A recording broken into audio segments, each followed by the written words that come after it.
Dubai ആസ്ഥാനമായി പ്രവർത്തിക്കുന്ന emitters airlines record ലാഭത്തിൽ 2025-26 സാമ്പത്തിക വർഷത്തിലെ ആദ്യ 6 മാസങ്ങളിൽ എമിറേറ്റ്സ് ഗ്രൂപ്പ് നികുതിക്ക് മുമ്പിലുള്ള ലാഭം 1220 കോടി ദിർഹമാണ്. തുടർച്ചയായി 4ാം വർഷമാണ് റെക്കോർഡ് ലാഭം കൈവരിക്കാൻ വിമാന കമ്പനിക്ക് സാധിക്കുന്നത്. കഴിഞ്ഞ വർഷത്തേക്കാൾ 13% വർധനവാണ് എമിറേറ്റ്സ് എയർലൈനിന്റെ അർദ്ധവാർഷിക കാലയളവിലെ ലാഭത്തിൽ ഉണ്ടായിരിക്കുന്നത്. നികുതി കഴിഞ്ഞുള്ള ലാഭം 1060 കോടി ദിർഹമാണെന്ന് കമ്പനി അറിയിച്ചു. 2025 ആദ്യ പകുതിയിൽ ലോകത്തെ ഏറ്റവും ലാഭകരമായ വിമാന കമ്പനിയായി എമിറേറ്റ്സ് എയർലൈൻ തുടരുകയാണ്.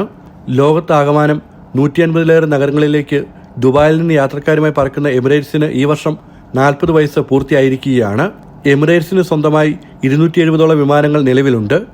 ഈ വർഷത്തെ കണക്കുകൾ പ്രകാരം 81 രാജ്യങ്ങളിലേക്കാണ് എമിറേറ്റ്സ് സർവീസ് നടത്തുന്നത്.